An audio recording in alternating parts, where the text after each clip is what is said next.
Jangan-jangan kita ini memang dibuat leluhur kita leluhur bodoh, leluhur kafir, leluhur musyrik, leluhur orang-orang dungu. Padahal bisa jadi leluhur kita itu jauh lebih cerdas. Bedanya, leluhur kita tidak bisa berkata berbusa-busa, menulis berjilid-jilid. Dia lebih memperlihatkan diri dalam perilaku hidup yang nyata. Dia merubah pola hidup dengan tauladan, dengan karya dan dengan cinta, bukan dengan kata-kata. Inilah sebenarnya. Untuk itu, apa? Saya meminta maaf nih pada semua. Karena saya memimpin itu menjalankan titah. Bukan hanya sekedar titah undang-undang.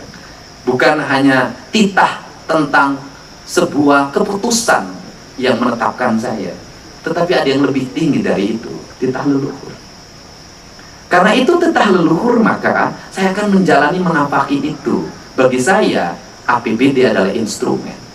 Bagi saya, birokrasi adalah bagian dari instrumen itu. Tetapi yang lebih besar dari itu adalah saya ingin mengembalikan seluruh alam Sunda itu minimal dari sisi kebijakan kepada alamnya. Minimal tidak ada lagi peristiwa di mana 20 orang meninggal terkubur di atas bebatuan. Dan kemudian keluarganya ditinggalkan secara sia-sia. Sedangkan empunya yang merasa diri paling hebat itu ternyata 1 rupiah pun tidak bertanggung jawab. Sehingga dari situ, sebentar lagi Agustusan, jangan terus-terusan kita menyebut kata pribumi, kata pribumi, kata pribumi. Ingat, dulu yang berkhianat pada bangsa ini juga pribumi. Dulu yang menjadi bagian dari kolonial juga pribumi. Dulu Pajajaran juga runtuh, hancur karena pribumi.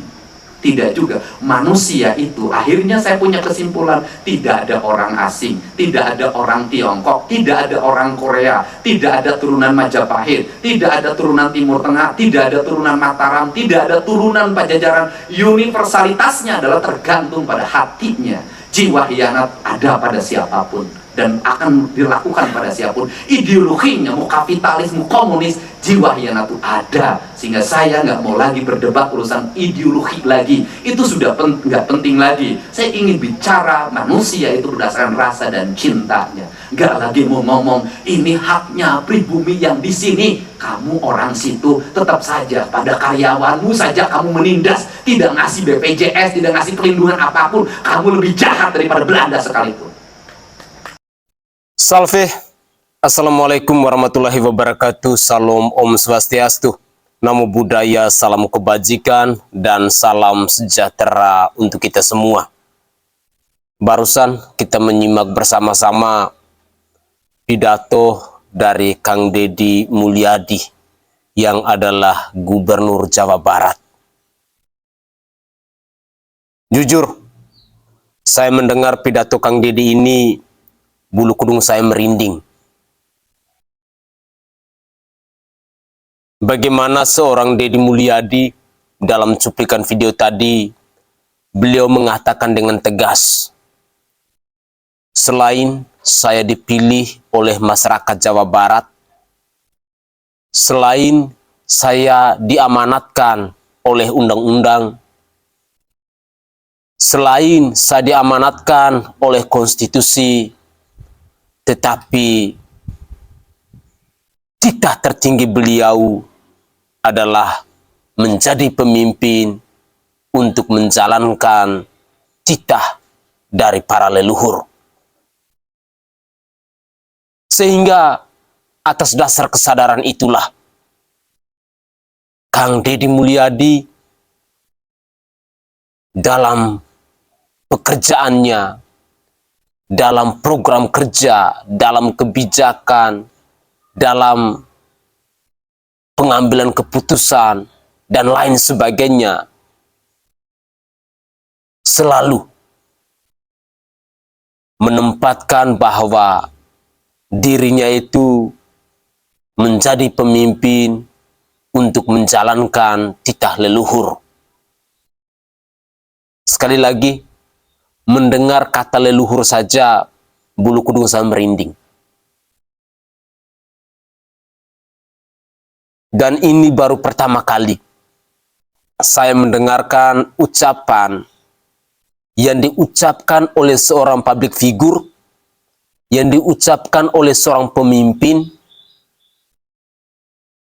yang diucapkan oleh seorang tokoh yang bernama Kang Deddy Mulyadi, yang hari ini dipercayakan oleh rakyat Jawa Barat untuk menjadi orang nomor 1 di Provinsi Jawa Barat itu. Pemirsa sekalian, poin yang kedua yang mau saya tanggapi terkait dengan pidato dari Kang Deddy Mulyadi, bahwa ada benarnya bahwa yang menjadi perusak, yang menjadi bangsa ini tidak maju, yang menjadi bangsa ini tidak makmur, itu bukan orang asing, tetapi kita yang adalah orang pribumi. Adalah fakta yang tak terbantahkan ketika hari-hari belakangan ini kita melihat ada begitu banyak penindasan yang dilakukan oleh seorang atasan kepada bawahannya. Beberapa waktu yang lalu, saya mendapat kiriman video dari para subscriber saya lewat akun TikTok, di mana ada penganiayaan yang begitu luar biasa yang dilakukan oleh seorang majikan kepada pembantunya. Dan itu terjadi di negara kesatuan Republik Indonesia ini. Dan itu dilakukan oleh seorang pribumi kepada kita yang sesama bangsa Indonesia. Sehingga ketika kita menyimak apa yang dikatakan oleh Kang Deddy Mulyadi itu adalah sebuah fakta yang tak terbantahkan. Jujur, setiap kata-kata yang terucap dari mulut Kang Deddy Mulyadi itu seolah-olah punya ruh, seolah-olah punya nilai karismatik tersendiri. Ada auranya tersendiri. Terlebih khusus ketika kita mendengar beliau berbicara atau berpidato dengan menggunakan bahasa Sunda halus. Seringkali saya merasakan itu. Apakah Kang Deddy Mulyadi ini merupakan contoh pemimpin, merupakan figur pemimpin yang akan dipercayakan oleh bangsa ini, yang dititipkan oleh Tuhan untuk mengayomi bangsa ini menjadi bangsa yang makmur, untuk mengayomi rakyat Indonesia ini menjadi rakyat yang sejahtera? Kita tidak tahu waktu yang akan menjawabnya. Tetapi sekali lagi, saya hanya mau katakan bahwa kalau Kang Deddy Mulyadi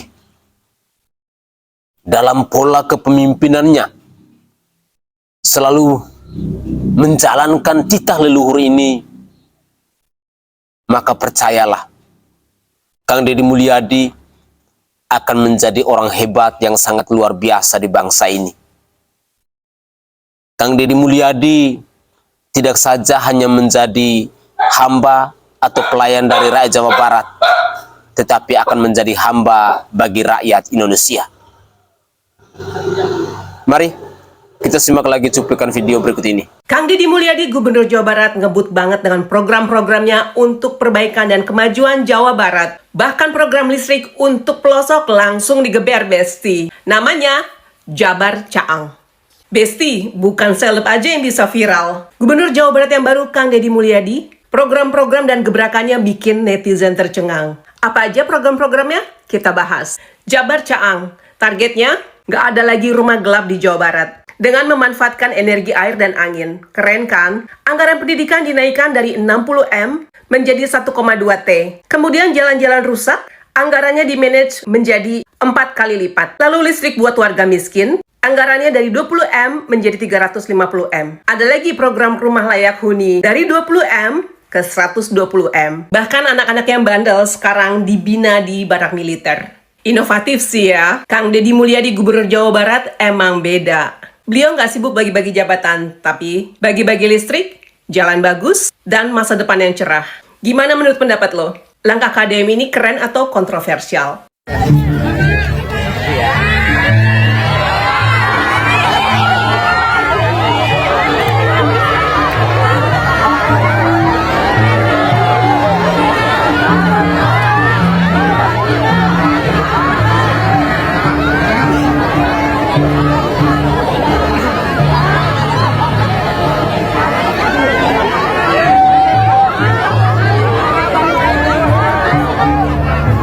Itulah KDM, keputusannya cepat dan tepat. Begitu para media mempertanyakan dari mana sumber dana untuk membiayai santunan bantuan bagi korban longsor, tambang galian C Gunung Kuda Cirebon. Ya, karena prinsip cepat dan tepat itulah KDM tidak memungkinkan untuk menggunakan dana APBD, karena prosesnya pasti panjang. Sahabat inspirasi, mari kita simak sumber dana dari mana KDM ini. Pak Deddy, jadi total untuk santunan bantuan itu berapa Pak pastinya? Ya, totalnya kalau uang tunainya kan 35 juta. Ya, dimungkinkan bisa 40 juta lah siang ini. Kalau saya sih tentuinlah 40 juta deh. Ya, insya Allah. Itu dari mana saja Pak? Sumbernya 1 dari Baznas, 2 dari BJB Peduli, yang ketiga dari para pejabat di lingkungan Pemprov Jabar, yang keempat dari saya pribadi. Ya. Dari kabupaten Dari kabupaten ada? 5 juta. Dari kabupaten 5 juta, jadi 45 juta semuanya. Itu rinciannya dari mana aja Pak? Pak Kapolda juga ada. Rinciannya dari mana aja Pak? Ya udah tuh udah hampir 50 juta. Pak Kapolda sudah bantu, Bu Kapolres sudah bantu, Pak Bupati sudah bantu, Pemprov dan jajarannya bantu. Sudah. Ya totalnya 50 juta per kepala keluarga saya hitung. Ya. Apakah ada sanksi untuk SDM? Ya kelalaian kan unsurnya nanti ada unsur biarkan kepolisian bekerja secara profesional dan saya akan menghormati apapun yang menjadi keputusan kepolisian Cirebon. Jadi sudah ranahnya kan sudah arah pidana, jadi saya tidak mencampuri. Itu biarkan. Kan kalau evaluasi sudah jelas bahwa Pemprov sejak saya pimpin melakukan moratorium, tidak melakukan perpanjangan izin penambangan yang memiliki resiko tinggi dan resiko lingkungan.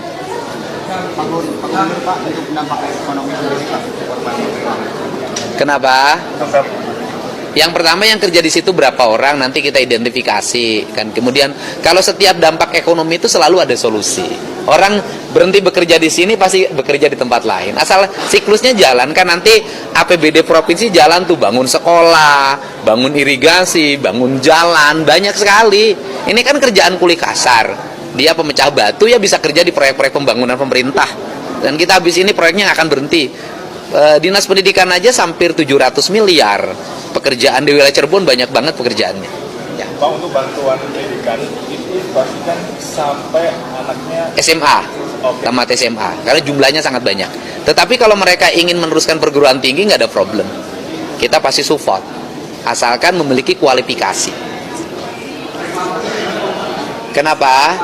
Saya hari ini langsung panggil perhutani, karena itu perhutani yang memiliki areal kawasan, sehingga setelah ini kita akan rumuskan langkah-langkah apa yang harus dilakukan terhadap wilayah tambang tersebut dan mengembalikan fungsi-fungsi konservasi dan fungsi-fungsi hutan. Sudah? Cukup? Enggak? Buka Polres enggak? Udah kemarin respon. Udah. Bupati dong. Bupati ya. Ayo Bupati. Ya. ya. Masa Bupati ya. Ya. Agak mundur sedikit Pak. Apa?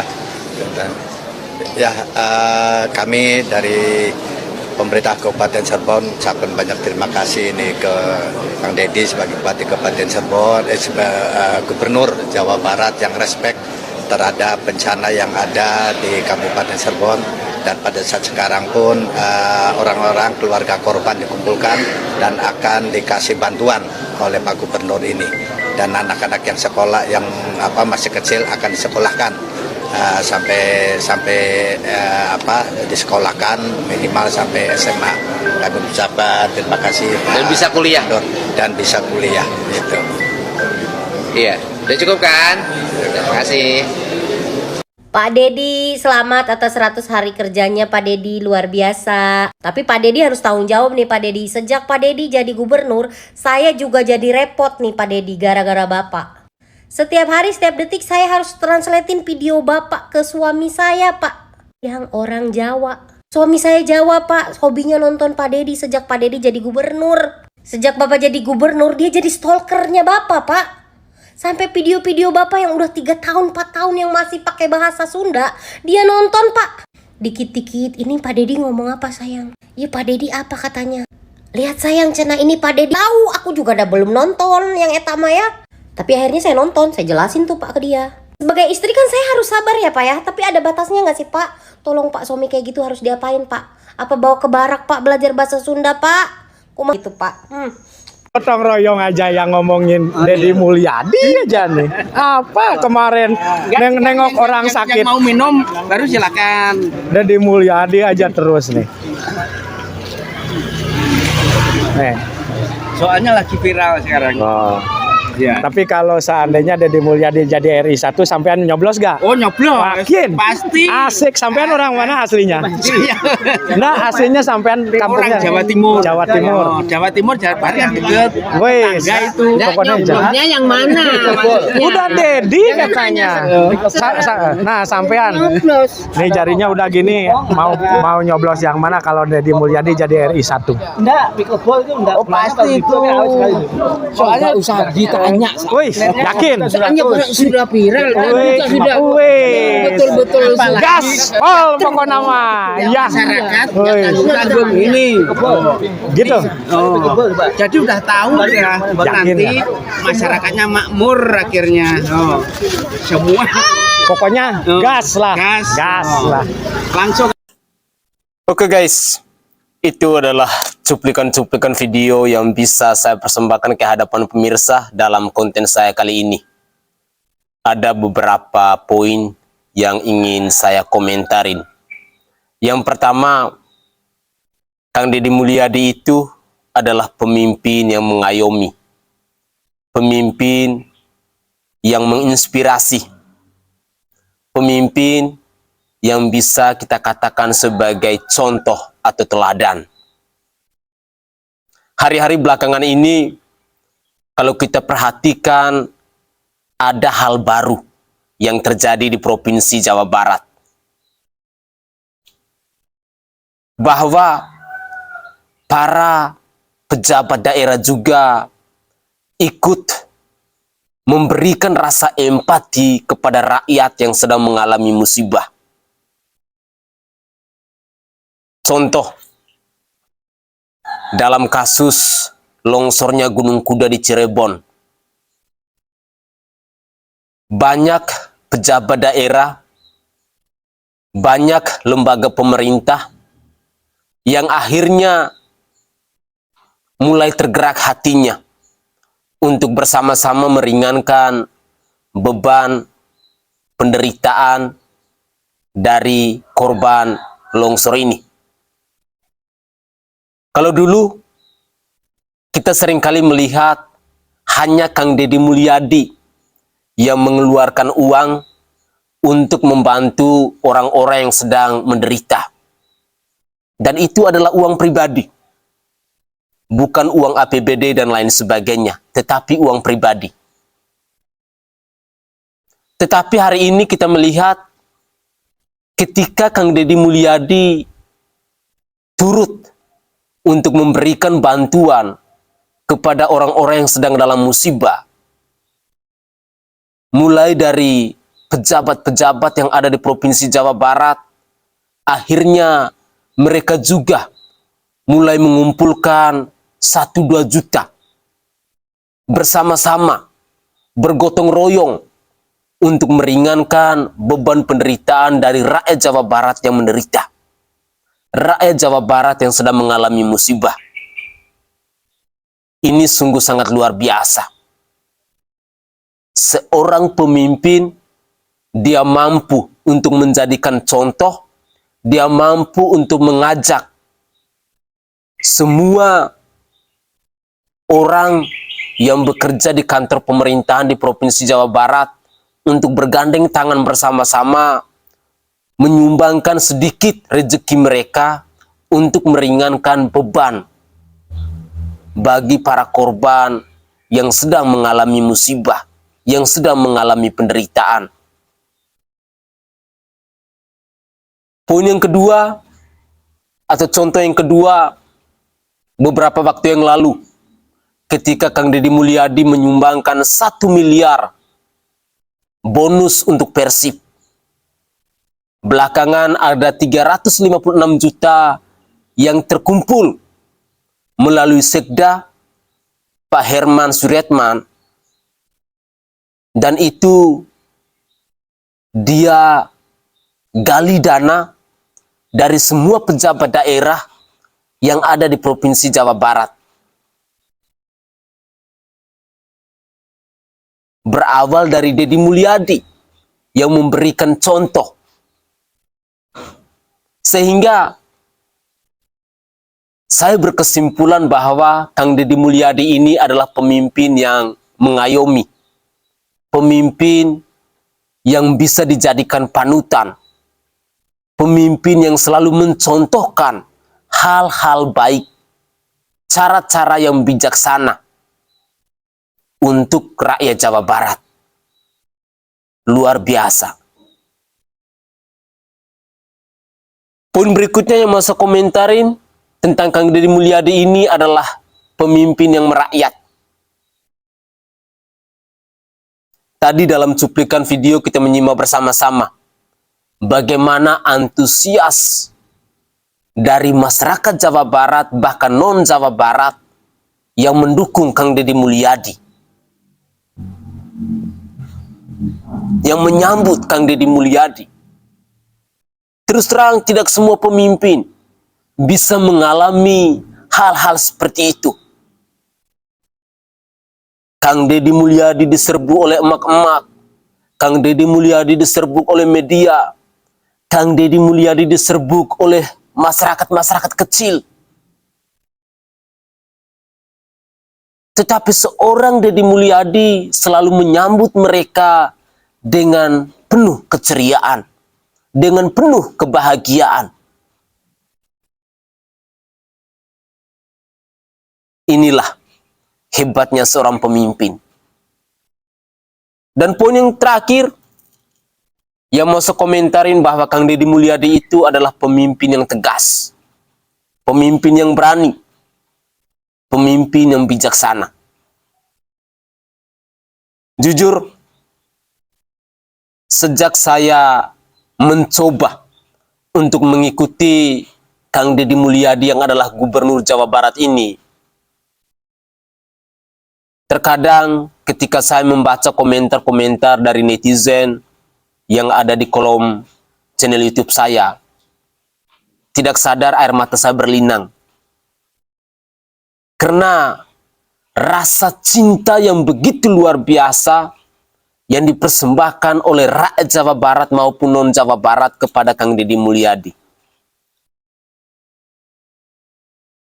Sangat sulit kita menemukan pemimpin-pemimpin yang punya jiwa kepemimpinan, yang punya aura kepemimpinan yang sangat luar biasa.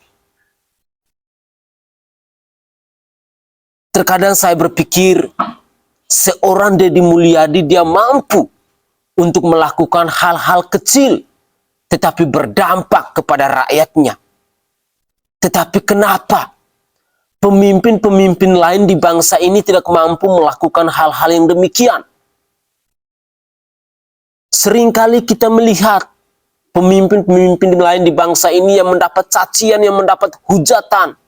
Bahkan yang paling sadis, ada pemimpin-pemimpin di bangsa ini masuk kantornya sesuka hati. Kalaupun masuk kantor, kerjanya hanya duduk dalam ruangan ber-AC. Padahal sudah dicaci maki, sudah dihujat oleh warganet, oleh rakyatnya. Tetapi mereka cuek-cuek saja. Kenapa? Padahal sama-sama mereka-mereka ini dipilih oleh rakyat.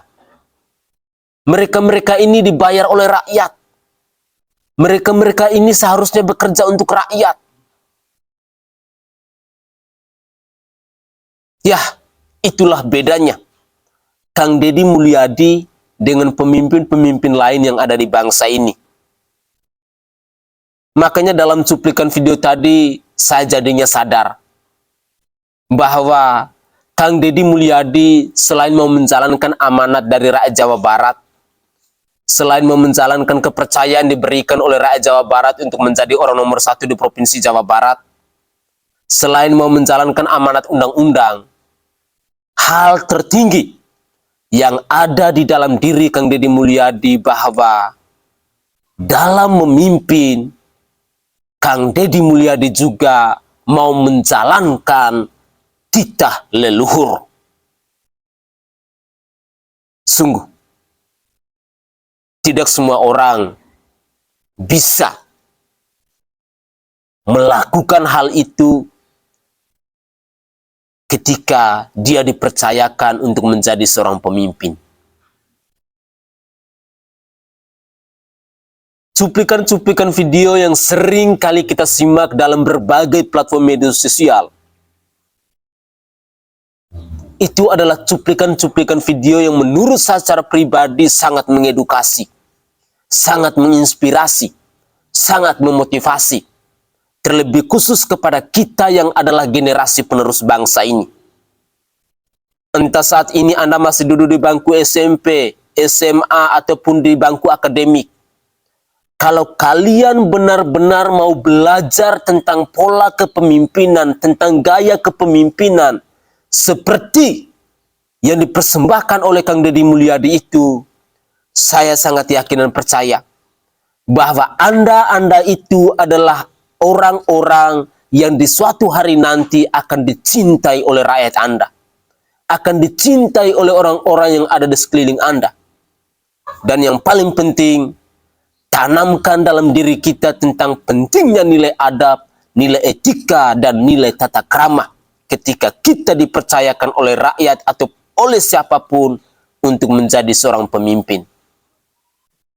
Percayalah, Anda pasti akan menjadi pribadi yang sukses. Percayalah, Anda pasti akan menjadi orang baik. Semoga saja cuplikan video dari awal sampai akhir bisa menginspirasi kita dan bisa memberi warna baru dalam kehidupan kita. Dan terlebih khusus kepada para gubernur-gubernur yang lain yang ada di bangsa ini. Tolong, tidurmu jangan terlalu miring. Tahu diri bahwa kalian itu dipercaya oleh rakyat, kalian itu dipilih oleh rakyat, kalian itu dibayar oleh rakyat. Bekerjalah untuk rakyat dengan setulus hati dan penuh tanggung jawab. Jangan menjadi pemimpin pecundang. Jangan menjadi pemimpin pengecut. Kalau Anda tahu diri, kalau Anda tahu malu, saya mau katakan dengan tegas bahwa dari pakaian dalammu sampai fasilitas yang kau nikmatin hari ini, itu adalah uang rakyat. Camkan itu.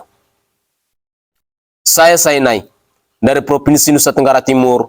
Saatnya kita yang rakyat jelata harus berani untuk bersuara. Salam hormat, salam NKRI, dan salam Pancasila untuk kita semua.